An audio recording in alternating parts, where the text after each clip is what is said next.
ไปดีมื้อนี้สิพาไปเลาะยิงต้นมะไม้คำมานำกัน3 คนมื้อนี้เบิ่งเดี๋ยวไปฮอดต้นมะไม้เฮาสิถ่ายให้เบิ่งว่ามะไม้สุกแล้วมะไม้เฮาขึ้นมาตอนประมาณ2 โมงยิงหอกแล้วก็นกเป้ามันก็จะมาตอนแรงประมาณ 4-5 โมงมา3 คนเดี๋ยวไปฮอดเฮาสิถ่ายให้เบิ่งอีกเทื่อนึงเนาะติดตามกันเลย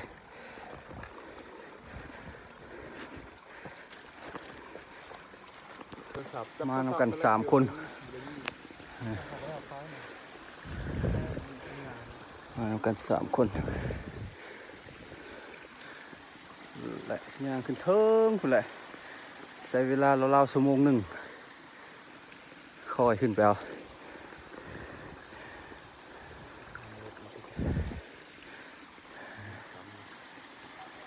าก็ย่างขึ้นมาฮอดครึ่งนึงแหละยังพักผ่อนอยู่ยังขึ้นไปต่ออีกเดี๋ยวก็ฮอดแหละประมาณ28 นาทีอากาศร้อนหลายมื้อนี้มะไม้ก็สุกหลายแล้วยามนี้ต้นใดก็พอได้ยิงอยู่แต่นกบ่ค่อยหลายมะไม้เท่านี้นกน้อยเดี๋ยวนั่งพักผ่อนนึงแล้วไปต่อเอาก็ย่างขึ้นมาฮอดสัตว์แล้วก็จะฮอดต้นมากเลยยังประมาณ20 เมตรนั่งพักก่อนโอ้ย่างมื้อนี้ว่าปรากฏว่าเมื่อยหลายพัก7-8 เทื่อสุดก่อนย่างพักมีแต่3 เทื่อเมื่อยหลายแดดร้อนมื้อนี้โอเคเดี๋ยวฮอดต้นมากแล้วเฮาสิถ่ายอันยิงให้เบิ่งอันมีสัตว์เขาฮอกน่าจะมีอยู่กับนกเต่าติดตามกันอีกฮอดจะเป็นอะไรนี่ก็แม่นต้นมะไม้คำนำทางสุกแดดแหละแดงแน่แหละเหลืองแน่แหละแต่ว่าจะมีนกบ่เดี๋ยวอีกต้นหนึ่งทั้งหน้าฮั่นเป็นต้นใหญ่นะทั้งเทื่อเขาสิไปเบิ่งต้นนั่นแหละมะไม้สุกแล้วรุ่นหลายแล้วไม่ได้ว่าสิติดตามเบิ่งว่าสิพอได้ยิงบ่ตอนแรงก็สิพอมีหอกบ่นี่แหละมะไม้คำมันสุกขึ้นมาฮอดต้นและมองเขาสินั่งยิงเขาเห็นหานไว้แล้วเดี๋ยวเขาสิลองจอบมึงว่าเป็นอะไรพอมีนกบ่มีฮอกบ่มะไม้คำมองเขานั่งซุ่มเลยฮอกเฮ็ดบังข้างใน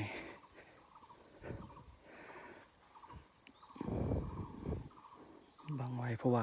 มีนกกองกอดมาทางนี้เขาจะได้บางทีเขาได้ยิงมันมาไกลๆนี่แหละเมื่อนั้นมันมาแล้วมันเห็นเขาก่อน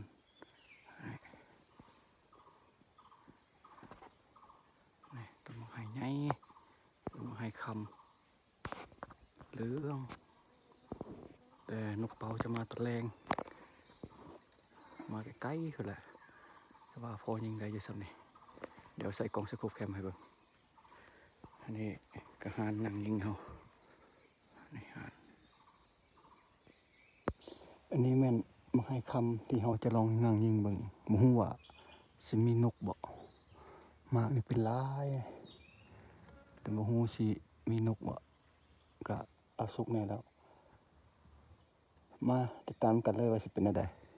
ว่าสิพอได้ยิงนกบ่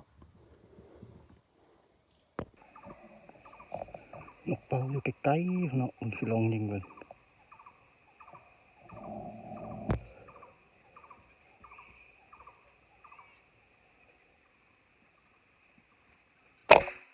ตกแล้ว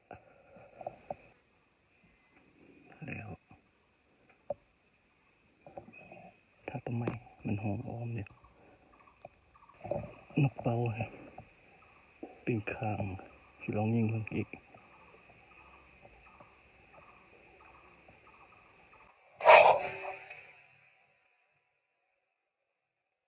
ตกแล้วนกจะลก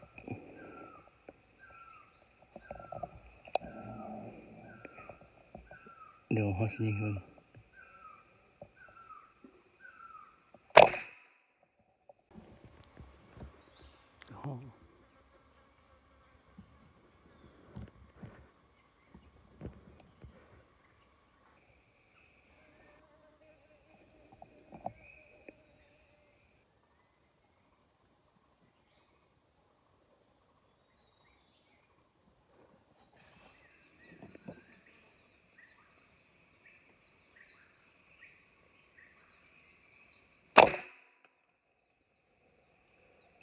หก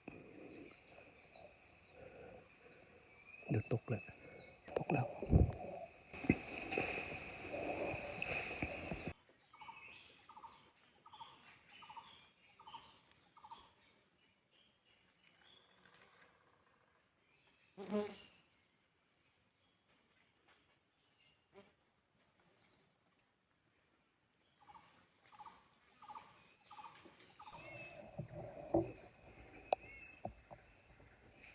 นี่เขาก็ปลดกล้องสโคปแคมเขาออกแล้วเพราะว่ามันค่อนข้างมืดแน่ส่องมาเห็นแล้วเดี๋ยวเป็นจังใดเขาสินั่งยิงเบิ่งอีกก่อนถ้าลงเมือแล้วเขาจะสรุปให้เบิ่งบัดเดียวได้ฮอกจากตัวได้นกเป่าอีกตัวเดี๋ยวเขาจะถ่ายอีกหน่อยหนึ่งจนมืดก่อนนี่เนาะฮอกเขาได้กับนกเป่าฮอกเขาได้กับนกเป่าว่าซอกบ่เห็นสองตัวนี่เดี๋ยวเขาสิท่าเงินต่อเลยเบิ่งว่าสิเป็นอะไรประมาณ8 โมงในสิท่าฮอด8 โมงบ่มีตัวใดมาจึงสิลงมานี่เขาก็เตรียมลงมาแล้วเดี๋ยวท่าอีกคนหนึ่งย่างขึ้นมาก็ลงมาแล้วแล้วลงไปสิสรุปให้เบิ่งว่าได้จากโตนี่เนาะผลงานเฮามื้อนี้ฮอก4 ตัวนกเป่า4 ตัวนกกองกอดแด้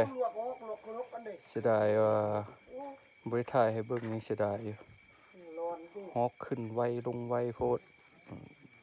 เลยบ่ได้ใส่สโคปแคมแน่แล้วก็สะท้อนแสงแน่ก็เลยบ่ได้ถ่ายเสียดายเอามื้อหน้าสิไปหายิ่งจังใดอีกแล้วจึงสิถ่ายให้เบิ่งอีกแล้วเจอกันคลิปหน้า